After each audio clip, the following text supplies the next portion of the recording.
Welcome to the Iron Lion podcast. Let's jump right in. So, the first thing I want us to do is a short little exercise. I want you to pause this video, hit subscribe. Okay, so that's not actually the exercise, but I do appreciate it. So, what we're going to do is we are going to take a look at our screen time. Once you've done that, go ahead and go to the comments and put in what your average screen time is. I want to figure this out. I want to see if the screen time matches the statistics that I'm about to bring up right now. According to zdnet.com, the average American spends about 11 hours in front of a screen, and 5.7 of those hours are coming from your phone. To me, that actually seemed pretty steep. I mean, that's a lot of hours in front of screen time. But I can see how that can happen because these days we have Netflix and Disney Plus and Hulu and all of these other crazy things that allow us to be able to view things, watch movies, all of that stuff. 2-hour movies, you can burn through screen time very, very quickly.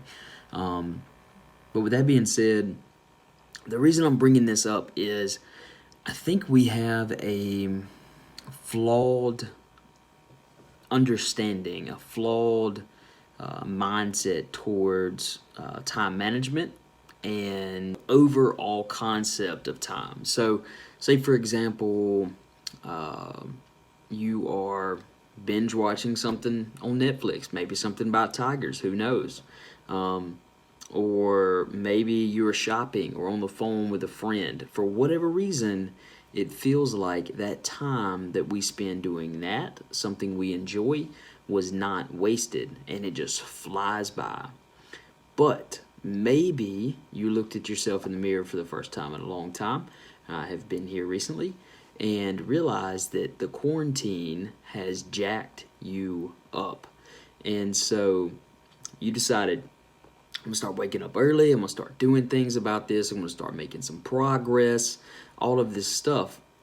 Or maybe your friend said, hey, I would love for you to come work out with me sometime this week. Well, what is the first thing we normally tell people? Man, I just don't have time. I mean, I work so many hours. I do this, I do that, But let's take a second and look back. Let's get a little bit uncomfortable, a little bit honest with ourselves. Let's look back at our screen time. And are there any segments of time where you think you could probably carve out 30, 60 minutes on taking away your entertainment and going for a walk, going for a run, doing something productive? Most people will actually take a tablet or take their phone or laptop. They can get on the treadmill. They can watch their movies on the treadmill while they are burning calories. That is a thing. And you know what? Honestly, thinking about it now, it just makes the time fly by a lot faster because it's not something where we're focused on that particular pain or focused on things that aren't really pleasurable until after the fact, because there is some fulfillment at the end of some workouts. But with that being said, there are ways around. There are ways to make these uncomfortable things comfortable, to make them work for you in order to make it towards your goals. So one thing I do want to talk about is, what is your sleeping schedule looking like? So say for example, you realize, okay, I work between 8 and 5 o'clock. I might not get home till 5:30, 6 o'clock. I have to be able to find time to make this work, find time to get in the gym and start working towards some of these goals that I have, But you stay up until 2 o'clock in the morning watching TikToks. Okay? Now, you try, you set your alarm. I'm going to get up at we'll say 4:30. That way I can be ready by 5 o'clock, and I'll go ahead and head to the gym. Everything will be fine. We'll go ahead and get this thing in. You're very motivated that night, but what happened? You woke up, you hit the snooze button several times, and then before you know it, you are scattering to get ready for work. Okay. And you missed out completely on any growth that you could have had that morning in a 2 hour span of time. Okay, so what was the problem? Was the problem that you wasn't motivated enough? No, I mean, you could have been extremely motivated, but at the same time, I think sometimes we set ourselves up for failure. Okay, so what we'll do is stay up till 2 o'clock in the morning watching TikToks, and then our body says, listen, man, I've had 2 hours of sleep. I never even made it into the deep sleep stage. You got to do something. Let me just sleep a little bit longer. And so we listen to that. Okay, our willpower to push through what our body's telling us sometimes isn't strong enough. And honestly, you need to get good quality sleep. Otherwise, you will not be efficient cognitively, physically, emotionally, spiritually, anything like that. Sleep is very important. Now, somebody that blows my mind, and I just absolutely cannot understand how this particular person is being so efficient with his time, and that is Elon Musk. Okay, if you don't know Elon Musk, he's the guy behind Tesla cars. These cars are automated, they're electric and gas-fueled cars. They go long distances. I don't know all the stats. All I know is that he is reinventing what it means to have electric cars, to allow them to have more endurance, more style, more luxury in some cases, and more speed, more efficiency. Okay, and then he has another company called the Boring Company, where he sold like 5,000 flamethrowers. Okay, just as a spoof, he literally told people, "Don't buy this product. It's not a flamethrower." Okay, all right. So 5,000 people bought this torch. Basically, is what it was. Okay, a flamethrower is a lot different than what he was selling. He named it a flamethrower, but also said this is not a flamethrower. So people bought it anyway, just because it was a spoof. Okay, and then he turned around and sold fire hydrants. What do you call them? Fire extinguishers. Okay, so anyway, they're just incredibly creative. All right, so he had time to get out of the box from the serious jobs that he had and do something completely ridiculous. All right. Now, the Boring Company is also responsible, and this is what they named it after, responsible for drilling tunnels underneath these large cities where the traffic is just absolutely terrible. Okay, so what the goal is, and this is going to take decades probably, but what the goal is to have these little carts where you drive your car onto the platform, and then that cart will actually go about 250 miles an hour through these tunnels to get you past all the traffic, to get you from state to state even. Okay, who knows what the future of that would look like, but that is an incredible idea to bypass standard traffic. And then you have what's more well known is SpaceX. Okay, now Elon Musk designed a space shuttle that would not just go into space and leave space garbage or debris or whatever from whatever shuttle in the past basically just got left up there. Okay, what he did was anyway, he created a shuttle to where you can fly there and fly back and land just like any shuttle that you see on any type of like sci-fi video or something, movie or something like that. Okay, so that's incredible in itself, but he's also responsible for wanting to cultivate Mars, okay, colonize Mars to where people can live there. Anyway, it's a lot of crazy stuff, okay, but it's working. You know, he's on the edge of AI and something called Neuralink, I think. And so there's a lot of things that maybe you might not agree with.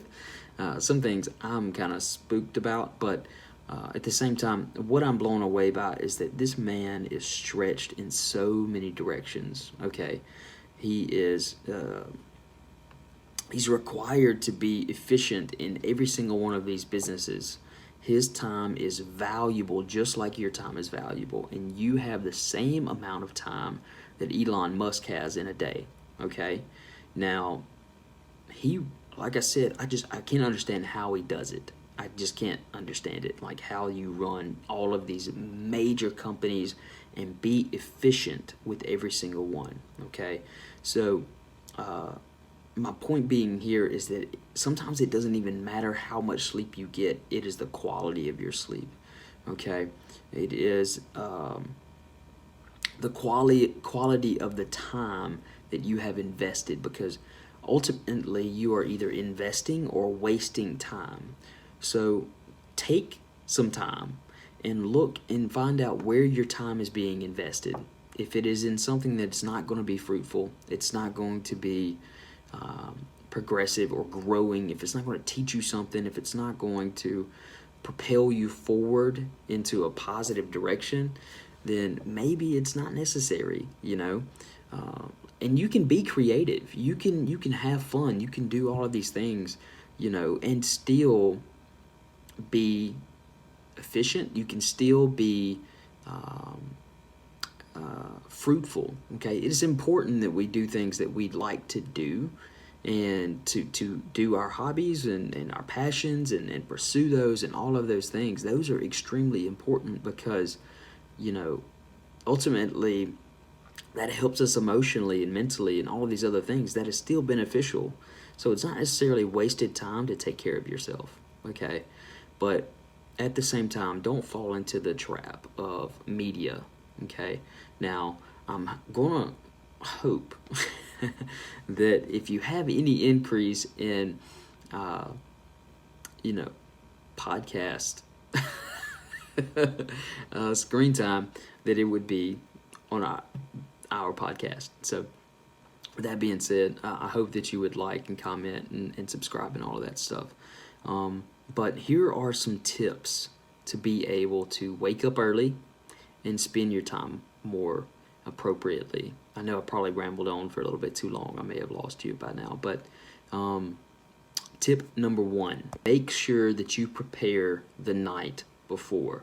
What does this mean? This means not staying up until 2 a.m. Watching TikToks. Anyway, you know what I'm trying to say. No Candy Crush, no Netflix binge that's going to really, you know, waste your time at night. Get some good quality rest. Everybody deserves a good, deep sleep. There are a lot of benefits to all of the stages of sleep. I encourage you to check that out. I may do another video on that sometime, but this is to help you to wake up early and try to utilize that particular time in the day. Now, the reason you want to wake up early is because by the time you get home from work, you're already spent emotionally, physically, mentally, spiritually, maybe even sometimes. You're spent. You know, you are a lot less motivated to get it done in the afternoons than in the mornings. And that may not be the case for you specifically, but that's kind of a common ground. Okay, so do it before the day basically takes hold of you. Okay, so what are some tips to help you prepare the night before? One of the things that I like to do is set my alarm off way over in the corner somewhere, okay, to where I can hear it. I put the volume up loud. I heard that somebody, what they do is, so that they don't wake up their wife and they kind of instill fear in themselves, is they will find a song that starts off really softly and that they can hear it, but they know that there is a point in that song where it just explodes. okay, where it just really gets wild, okay? And so they know that if they don't get to the alarm clock soon enough, which means they have to get out of their bed and get moving and go over to the alarm, they know that if they don't get there quick enough, that it's very likely going to wake up their wife or their kids or whatever the case may be. So that is basically tricking yourself into success, okay? Another thing that I would do is you can put a bottle of water. If you want to use a pre-workout, put a pre-workout beside your bottle of water. Make sure you have your shoes ready, maybe even your workout clothes, whatever it is that you need to do to eliminate more steps in the morning to give you that extra time to change your mind. Okay, so you're basically setting yourself up for success here. If you're wanting to go to the gym in the morning, if you're wanting to go on a run, whatever the case may be. There have been times where I have personally slept in my gym clothes. I didn't wear my shoes, I promise. But I slept in my gym clothes because I knew that if I had to get up and try to find clothes and stuff like that, that I would be wasting more time in the morning and ultimately talk myself out of going. I'm running late as it is. Maybe I'm only going to have 20 minutes. That's not well enough, long enough time to work out. All of that stuff. You can make a ton of excuses, okay? But the fact of the matter is that you have time.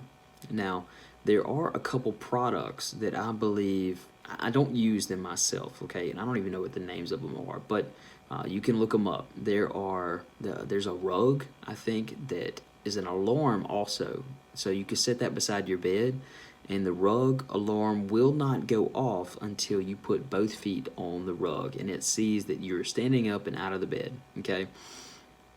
Now, I think there's another product as well. I can't remember. I don't know what the name of it is either.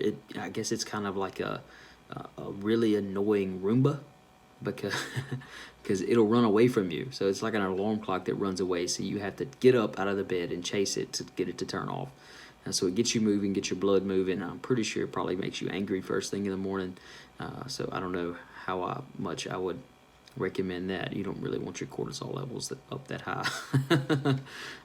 But you obviously want to enjoy all of your experience of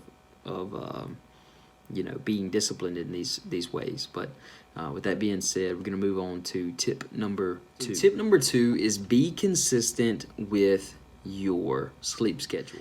What that means is, even though you may not have a plan to get up and go work out in the mornings, okay, because a lot of times that's the only reason people will get up that early in the morning to do anything, is to go to the gym, okay? On your rest days, still get up in the morning. Go outside, drink a cup of coffee, listen to the birds wake up, read your devotional, have a time of prayer, go on a prayer walk. There's a lot of things that you can do, productively before the rest of the world is even conscious, okay? And then what you're doing is you're wiring your body to get used to waking up that early, to where you won't even need your alarm clock anymore. You'll just wake up before, because your body is used to doing that. Now, with that being said, there are a lot of devices out there. I particularly use a Fitbit that will tell you what time you actually fell asleep physiologically, what time you woke up physiologically. So I think I'm averaging between 12:45 at night falling asleep, and about I think it was 5:45 to 6 o'clock in the morning. That is kind of my average sleep schedule, okay? And that works for me. Some people, they will sleep for 8 hours, and that will be efficient for them. Some people will sleep for 4 hours, and that'll be efficient for them. It all just depends on the person. And when you find out what's efficient for you, then it really helps you to better be able to schedule your sleep and get more of your time back that you're wasting, basically. Because I know sometimes what happens is, if I personally sleep 8 hours, I can't wake up. The rest of the day, I'm just tired for whatever reason. I don't understand why. You would think that getting more sleep would make you feel more awake, more energetic. But I think there is kind of a peak, I believe, at some point that causes you to have a negative effect.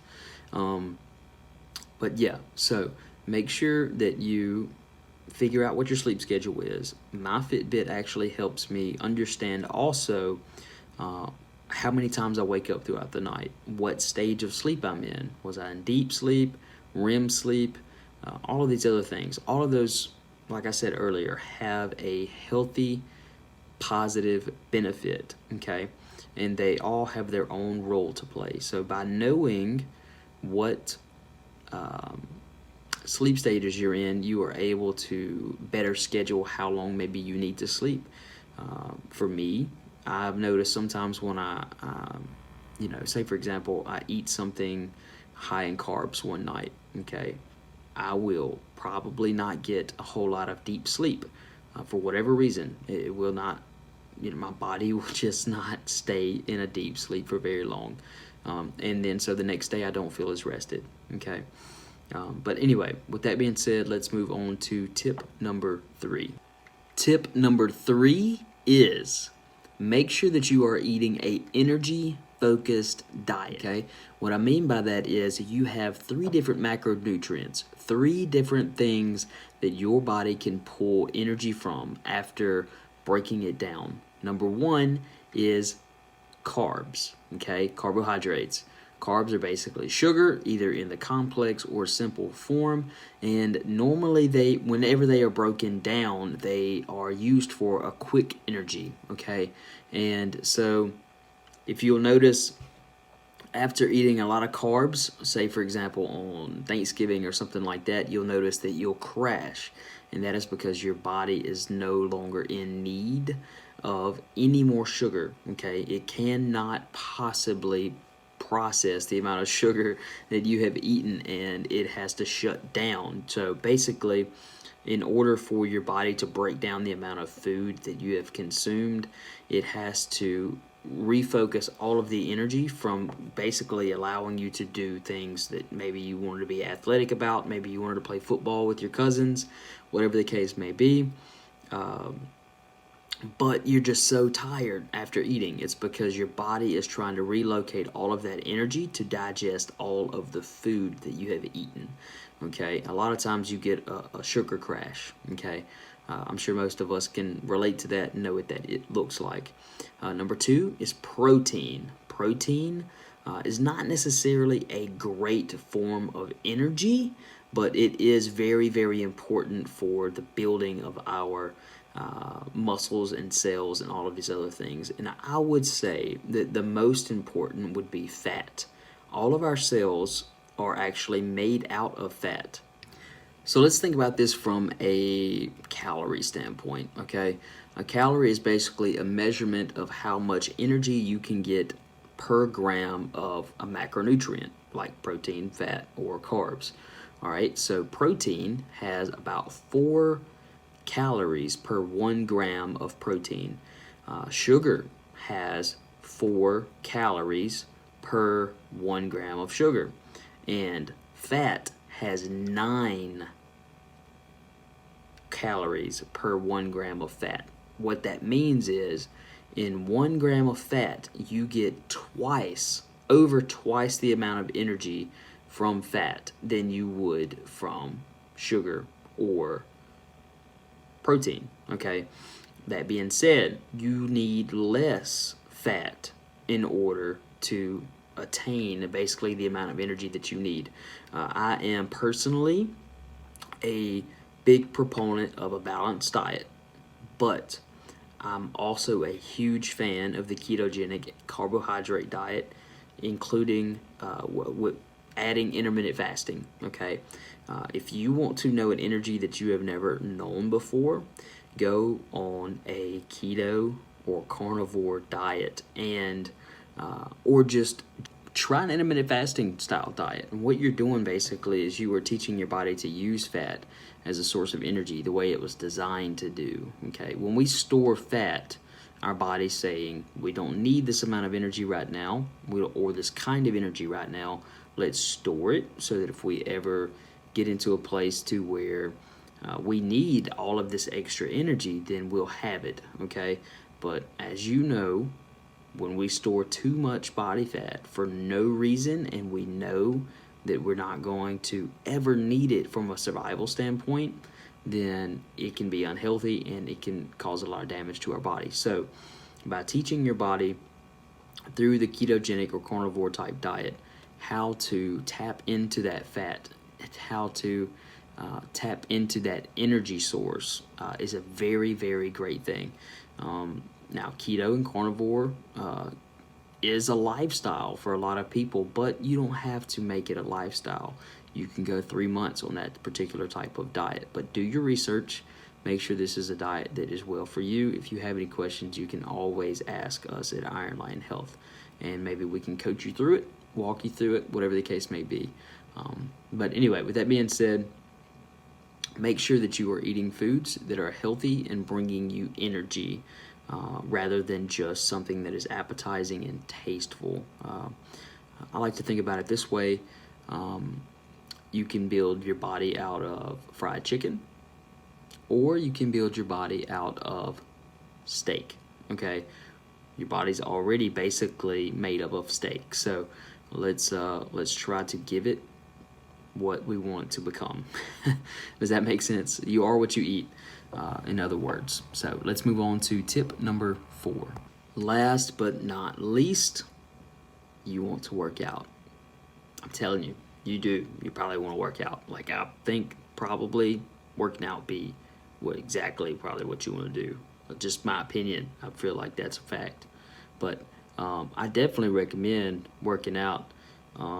I think you might have some time to work out now, but if you don't, then you can rewind and we can start over again. So tip number 4 is exercise. Okay, you have to get your blood moving. You have to get your lungs working. Yawning is actually one of the signs that your body's not getting enough oxygen. Okay, it's one of the signs. It's that when you yawn, you're basically sucking in a bunch of air because your body is saying, look, I'm not getting enough oxygen. I don't have enough oxygen running through, pumping into the blood vessels as, you breathe in and out. Get your blood moving. Make sure that you're sweating every day, in one way or another. But it's very, very important to burn calories and rest. Okay, that is the cycle of things. Exert yourself, rest. As some motivational speakers would say, earn your sleep. Okay, you will sleep a lot better had you exerted yourself to some extent in a particular day. Okay. Now, obviously, you don't want to overexert yourself. Part of the natural cycle is to exert yourself and then rest. I hope this podcast was beneficial in some way. Maybe one day I will break these down and go a little bit more in depth about how they actually work within the body, individually. I hope you enjoyed this podcast and it was very informative and brought value to your life. But here's the thing. We can't just know what we should do. Let's put these things into action. Let's try to better our life, be more progressive, grow in more ways. So, with that being said, I'm going to end this podcast. I think we went a little longer than we normally do. I would love to go a little bit more in depth on some of these particular tips, some of these particular suggestions or whatever, maybe sometime in the future, and to really break down how everything works in our body psychologically, physiologically, all of these other things. So stay tuned for things like that. With that being said, I'm going to end it here. But before I do, I want to make an announcement. We just launched the new Iron Lion Health apparel line. You can go and check out some of that stuff on our Instagram, on Facebook, and other social media as well. Or you can just go to ironlionhealthapparel.com and check out what we have. So go ahead and like and subscribe to this video. Share it with someone that maybe has some insomnia, maybe is looking to start fresh. Don't forget that you have the time to make the change. Okay, it's all about what you prioritize, and it's all about how you prepare to make these things come to accomplishment. Okay, so with that being said, I'm going to go ahead and end it here. I hope this video was valuable to you. And so if you would not mind, go ahead and liking and subscribing. Hit the bell. Make sure that you're getting notifications every time that we post a podcast on YouTube and anywhere else that you're listening. I want to thank you for supporting Iron Lion Health. Love y'all. God bless, and keep roaring.